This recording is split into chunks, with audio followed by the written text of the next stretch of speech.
Jeffrey Dahmer was arrested at his Milwaukee apartment in 1991, and when the full extent of his crimes came to light, everyone was shocked, even the FBI. He remains one of the most notorious serial killers in U.S. history. This is the truth about Jeffrey Dahmer. At the heart of the horrors is, of course, Jeffrey Dahmer himself. When it came time for experts to determine if he was fit to stand trial, forensic psychiatrist Dr. George Palermo spent more than 12 hours interviewing him. Per the Chicago Tribune, he found Dahmer to be highly intelligent, emotionally tranquil, and his thinking processes were logical and rational. And somehow, that makes what they found in his apartment more terrifying. When the Associated Press picked up the story of Dahmer's arrest from the Milwaukee Sentinel in July 1991, they reported, "Police found 11 skulls scattered in a file cabinet, a closet, a refrigerator, and a freezer, and 3 headless torsos in a vat in the man's bedroom." He said, we found 11 skulls. That was horrible. For history, that vat was a 57-gallon drum filled with chemicals that were contributing to the slow decomposition of the bodies inside.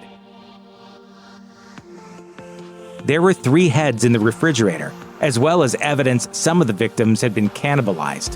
When police began emptying the apartment and his neighbors started to realize what was happening, the smells reportedly became clear. Jeffrey Dahmer's arrest wouldn't have happened if it weren't for a few Polaroid pictures carelessly left in plain sight. It wasn't until officers got a glimpse of those that they realized something was deeply wrong, as they doubted the man who fled to them for help. This was depicted in the 2002 movie Dahmer, in which Jeremy Renner played the infamous serial killer.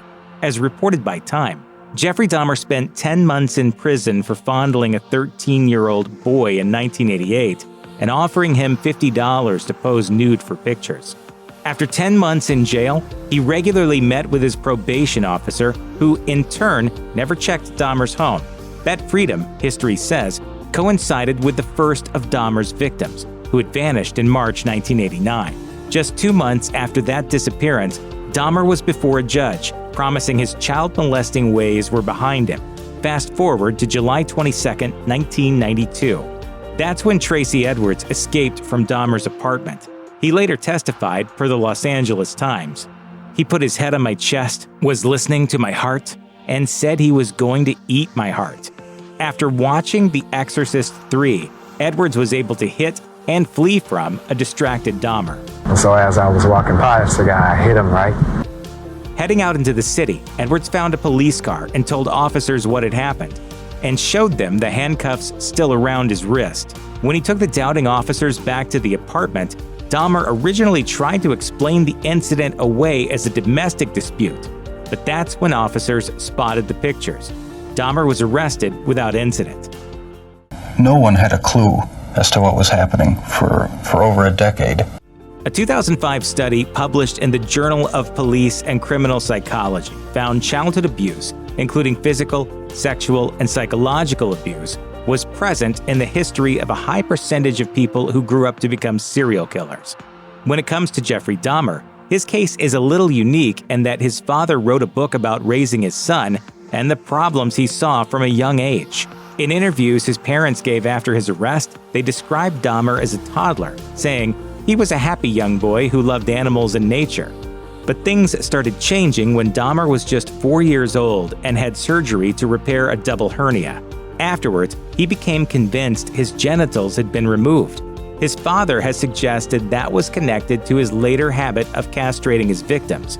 And he's also pointed the finger at other elements of his son's childhood that may have had some severely negative impacts on him. That includes being witness to the side effects his mother experienced after starting anti-anxiety medication, along with abandonment issues stemming from parents that largely left him, and later his little brother, to fend for themselves.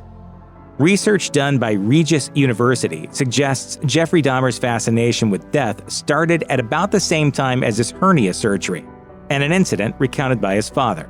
Lionel Dahmer says 4-year-old Jeffrey was fascinated with a pile of bones under their home, and Jeffrey's interest in the dead and dying only increased. When Jeffrey Dahmer was in the 9th grade, he was given a biology assignment that involved dissecting a fetal pig. He not only happily completed the assignment, but kept the skeleton, which kicked off an obsession with collecting others. At first, those came from along the roadside, and Dahmer spent his formative years collecting dead animals and mutilating them further. The Miami Herald says Dahmer also killed the pets of his neighbors, mounting their heads on sticks. Today, animal cruelty is considered one of the warning signs a child might escalate in adulthood. The FBI started maintaining a database to track instances of animal cruelty in 2016 and stresses that instances of abuse need to be reported. John Backturf says he occasionally wondered what happened to his old school chum Jeffrey Dahmer, but it wasn't until 1991 headlines that he learned what his buddy had been up to. Backturf told The Independent, "There was always a darkness about him that was really kind of repellent. I was okay with hanging out with him if there was other people around. I was never going to be alone with him, and I'm pretty happy I had that instinct, because that could have well been me chopped up in the trunk of his car." Backturf was already an established artist when he decided to tell his story in the form of the graphic novel My Friend Dahmer. The 2012 work, which was turned into a movie, tried to shine some light on what it was like going to school with him. Dahmer, he says, started acting out in high school, when he would fake seizures and mock locals with disabilities. Backturf and his friends jokingly formed the Dahmer Fan Club. The Jeff Dahmer Fan Club was a group of us who thought Jeff Dahmer was just a funny kid. Backturf wrote, "All those things he perfected when he was very young through our goofball antics, he used them when he was a monster. That's a little hard to live with." Backturf also wondered where all the adults were at the time. He explained, "They didn't care. They just figured, well, next year he'll be somebody else's problem." And of course, he was somebody else's problem. Jeffrey Dahmer's parents finalized their divorce on July 24, 1978. About a month prior to that, he killed his first victim. Stephen Hicks had been hitchhiking to a concert, and when he didn't come home, his parents didn't think anything of it. They reported him missing 6 days later, but he was already dead. It wasn't until 1991 that law enforcement connected Hicks's disappearance with Dahmer, and it was also then they started taking a close look at Dahmer's 1978 home in Ohio. The New York Times reported, "After hours of combing through woods and underbrush, local officials today found more than 50 bone fragments, a substantial quantity of blood, and a bloody handprint in the crawl space. That would quickly escalate to 500 bone fragments, and Dahmer would eventually confess to picking up Hicks, inviting him home for a drink, and smashing him first with a barbell, then destroying his remains with a sledgehammer. And he was nearly caught. Dahmer was pulled over by police when he was disposing of Hicks's body, and officers asked him why he had plastic bags in his car. He convinced them he was just getting some air, and, distraught over his parents' impending divorce, he was taking the garbage to the dump while he was out. Officers let him go. Jeffrey Dahmer enlisted in the military and was sent to Germany in 1979, where he was attached to a medic unit. One of the other men in the unit, Preston Davis, says he was drugged then sexually assaulted by Dahmer, telling The Independent in 2013, "I'm just thankful to be alive to tell the story." After Davis left, he was replaced by a soldier named Billy Joe Capshaw. After being sexually assaulted multiple times, Capshaw jumped from a third-story window, survived, and reported the assaults. Superior officers returned him to the barracks where the abuse continued, and after he left the military, he spent 5 years locked in his own room. After years of therapy and a friendship with Dahmer's other victim, he was finally able to talk about what happened. Conorak Synthensymphoam was among the 11 victims whose remains were discovered at Jeffrey Dahmer's apartment. And his story starts years prior. The 13-year-old boy Dahmer had been convicted of molesting in 1988 was Conorak's older brother. The family was told Dahmer had been incarcerated for his crimes, but in 1991, he lured Conorak to his apartment with promises he'd pay him for posing for a few photos. Dahmer drugged him, drilled a hole in his skull, and injected him with hydrochloric acid. He was still unconscious when Dahmer left for the store, and Dahmer was still gone when he woke. Conorak was running down the street when he came across Nicole Childress and Sandra Smith. They called police, but by that time, Dahmer was on the street again to reclaim his victim. Dahmer claimed the boy was his house guest and was ultimately released by police, who escorted them both back to Dahmer's apartment, then threatened to arrest Smith for her continued insistence that something was deeply wrong. Konarak was dead half an hour later. In spite of the fact that Dahmer already had another body in his apartment, the officers testified, per the New York Times, that they believed the two had, quote, a caring relationship. Officer Joseph Gabrish said, "We're trained to be observant. I've been doing this for a while, and usually if something stands out, you'll spot it. There just wasn't anything there."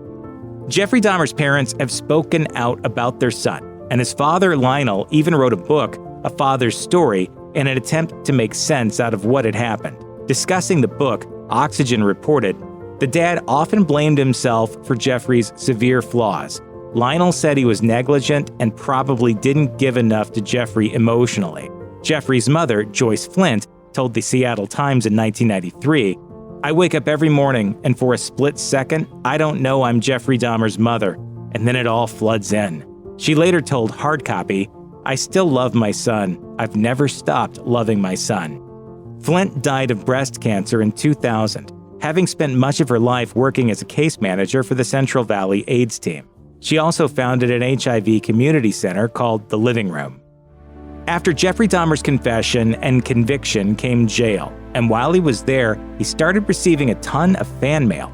In 1994, the Associated Press reported that Dahmer had already received a shocking $12,000 in letters that were sent to him from across the globe. Some sent him money to spend on creature comforts, while others sent donations as gifts, with at least one woman hoping that the $350 she sent him would encourage him to learn about Christ. The New Statesman took a look at some of the so-called serial killer fandoms and found a secret Facebook group filled with Dahmer fans. The publication spoke with one member who revealed that she felt connected to Dahmer and explained, "It's not that I agreed with what he did, but I understood the triggers. Society has a lot to answer for in terms of how people turn out." Jeffrey Dahmer was ultimately sentenced to 16 consecutive life terms, and at first he spent some time in protective custody. After a year in jail, he asked to be returned to a more communal area, and he started to spend time, sometimes unsupervised, with other prisoners. That's where things went sideways. There was an attempt on his life in 1994 at a chapel service the newly baptized Dahmer was attending. Then, on November 28, 1994, Dahmer was bludgeoned to death by another inmate named Christopher Scarver. Scarver later talked to the New York Post and explained why he'd done it, saying, "He crossed the line with some people, prisoners, prison staff. Some people who are in prison are repentant, but he was not one of them."